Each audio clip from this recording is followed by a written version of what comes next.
Hello students, exercise 2.3 example number 5 class 10th का कर रहे हैं हम। Give examples of polynomial P X G X Q X R X which satisfying the division algorithm and जिसके अंदर degree of P X equal to होगा degree of Q X के, ये चीज़, और degree of Q X equal to degree of R X, degree of R X equal to 0। मतलब हम जो भी पोलिनोमियल्स लेंगे उसके पी एक्स, मतलब क्या है इसके अंदर पी एक्स है डेविडेंट की डिग्री और कोसेंट की डिग्री इक्वल हो जाए, ऐसा कोई एक हमने एग्जांपल लेना है। ऐसे ही कोसेंट की और रिमाइंडर की डिग्री इक्वल हो जाए, ऐसा एक हमने एग्जांपल लेना है।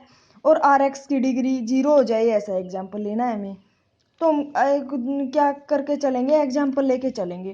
कल हमने जो थर्ड और फोर्थ क्वेश्चन किया था उसके अंदर एक इक्वेशन पड़ी थी कि जो डिविडेंट होता है ना वो इक्वल होता है डिवाइजर की और कोसेंट की प्रोडक्ट की, और रिमाइंडर को उसके अंदर ऐड करते हैं। ये एक इक्वेशन पड़ी थी, इसको हम लेके चलेंगे। इस इक्वेशन के अकॉर्डिंग से ही तो हम डिवीजन करते हैं। तो फर्स्ट जो वो था पार्ट इसका फिफ्थ का, वो क्या कहता है कि डिग्री ऑफ एक्स इक्वल है डिग्री ऑफ क्यू एक्स के। कोई भी मैंने एक पोलिनोमियल लेट कर ली 5x² माइनस 5x+5 नाम की। अब अपनी मर्जी से कोई भी पोलिनोमियल ले सकते हैं। अगर उसको लेट जी एक्स मैंने 5 से डिवाइड किया, तुम किसी से 2 से 3 से 5 से 4 से किसी भी नंबर से डिवाइड करते हैं हम, तो अगर रिमाइंडर उसका क्या आता है कांस्टेंट 5 के जैसा, मतलब कोसेंट उसका क्या आता है जिसकी डिग्री क्या, यहाँ भी कितनी है कोसेंट की डिग्री 2, और जो हमारी पी एक्स है उसकी डिग्री कितनी है 2, डिग्री क्या आ गई इन दोनों की सेम आ गई। यही तो हमें चाहिए था कि डिग्री ऑफ पी एक्स और डिग्री ऑफ क्यू एक्स क्या आ जाए, इक्वल आ जाए। अगर डिग्री ऑफ पी एक्स और degree of Q X equal आ गई, हमने ये पोलिनोमियल पी एक्स मानी और जी एक्स मानी, तो और हमारी पी एक्स और क्यू एक्स इक्वल आ गई, तो हमारी जो इक्वेशंस थी वो क्या होगी, प्रूव होगी। आप एक बार इसको डिवाइड करके दिखा दो, 5 को इस इक्वेशंस के भाग करके दिखा दिया, रिमाइंडर आया 3। रिमाइंडर से हमें कोई मतलब नहीं है, हमें कोसेंट देखना है। इसके अंदर कोसेंट की डिग्री भी 2 है, इसकी डिग्री भी 2 है। अगर इन दोनों की डिग्री क्या है, सेम है, तो हम बोलेंगे कि ये चीज़ क्या हो गई, प्रूव हो गई। ऐसे ही भी इसको भाग देते हैं तो भाग देना आता है। जैसे 5 है, 5 को देना है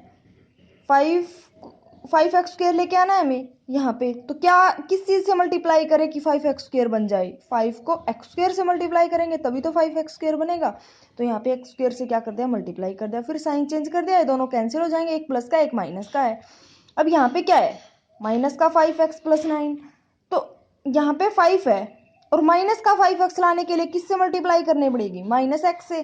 -x से मल्टीप्लाई की तो माइनस का 5x, यहाँ साइन क्या हो जाएगा, चेंज हो गया, माइनस से प्लस हो जाएगा, कैंसिल हो गया, ये 9 हमने नीचे ले लिया। अब 9 बनाने के लिए हम इससे किससे मल्टीप्लाई, तो 1 पे ही चला जाएगा, 5 1 जा 5, और 9 में से 5 को सब्ट्रैक्ट किया तो रिमाइंडर 3 आ गया।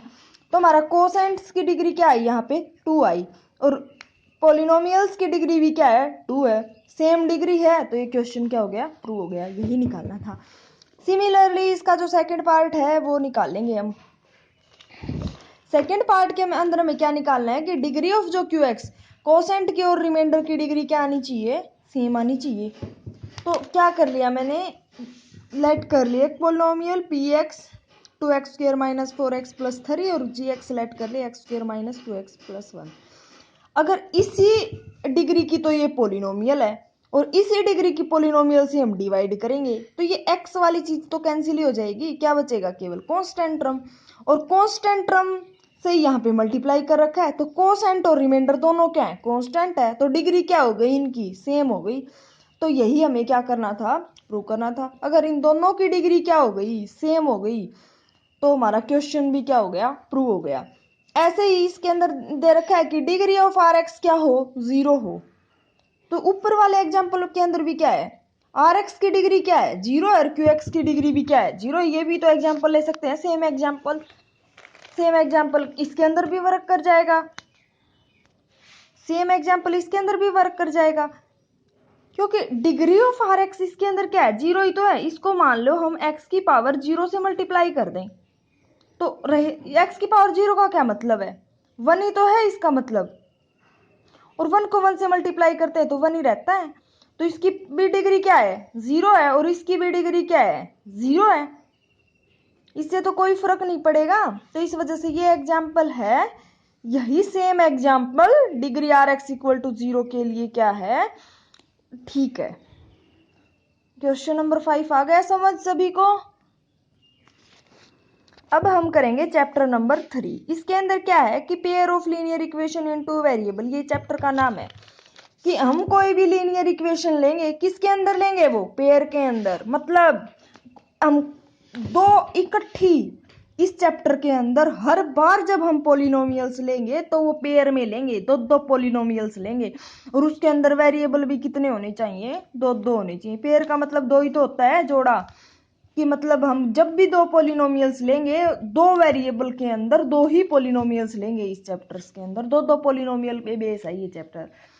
तो इस चैप्टर के अंदर कुछ 3 कॉन्सेप्ट हैं, पहले वो समझ लेते हैं, फिर वो अच्छे से आज तुम घर पे समझ लेना, एक बार इसको पढ़ लेना ताकि हम कल क्वेश्चन करें तो अच्छे से समझ आ जाए। वो क्या है कि जैसे देखो क्या दे रखा है, 2 line will intersect at 1 point, कोई भी हमने 2 लाइन ले ली, will intersect at 2 points at 1 point, कोई भी 2 लाइन है वो एक ही पॉइंट पर क्या कर रही हैं इंटरसेक्ट कर रही हैं, तो उसको हम बोलेंगे कि केवल उसका एक ही सॉल्यूशन है। अगर वो एक पॉइंट पे इंटरसेक्ट कर रही है ना तो उसका कितने सॉल्यूशन होंगे एक। जैसे हमने कोई ये 2 लाइन ले ली, एक ये ले ली एक ये ले ली, कितने पॉइंट पर कट कर रही है अपने एक दूसरी को एक पॉइंट पर, तो इस इक्वेशन का एक ही सॉल्यूशन होगा। कितना सॉल्यूशन होगा एक ही। ऐसे ही देखो सेकंड क्या है, 2 line will not intersect they are parallel, अगर 2 लाइन है वो इंटरसेक्ट नहीं कर रही, वो कैसी हैं पैरेलल हैं। देखो 2 लाइन है वो इंटरसेक्ट नहीं कर रही, दोनों आपस में पैरेलल है, कहीं पे ना आगे जाके कहीं पे काटेंगी, चाहे कितना ही बढ़ा लो इन दोनों को, ना इस साइड काटेंगी कहीं पे बढ़ा लो, ये पैरेलल ही रहेंगे एक दूसरे के। तो इन दोनों इक्वेशंस को हम क्या बोलेंगे कि इनका कोई सॉल्यूशंस नहीं होगा, आगे जाके जो कट नहीं करती ना उनका कोई सॉल्यूशन नहीं होता, पैरेलल लाइंस का कोई सॉल्यूशन नहीं है। अब हम करेंगे इक्वेशन नंबर 3। इसके अंदर क्या है, 2 लाइन विल बी कोइंसिडेंट, अगर 2 लाइन है, एक लाइन ये है उसके ऊपर ही दूसरी लाइन आ गई, इसका मतलब ये तो हर एक पॉइंट पे एक दूसरे को कट कर रही है, एक लाइन है उसके ऊपर ही दूसरी लाइन है, ये हर एक पॉइंट पर एक दूसरे को कट कर रहे हैं, तो इसके कितने सॉल्यूशंस होंगे इनफाइनाइट सॉल्यूशन, जिनको हम गिन ही नहीं सकते, इनफाइनाइट सॉल्यूशन होंगे इस लाइन के। तो ये 3 कॉन्सेप्ट है, 3 लाइन है, कंप्लीट जो चैप्टर है वो इन 3 ही लाइन के ऊपर बेस्ड है। अगर ये अच्छे से हमें समझ आ गई तो कंप्लीट चैप्टर समझ आ जाएगा। तो इस वजह से ये तीनों कॉन्सेप्ट कल तुम्हें समझने हैं, अच्छे से याद भी रखने हैं, फिर आगे हम एक्सरसाइज 3.1 कल करेंगे।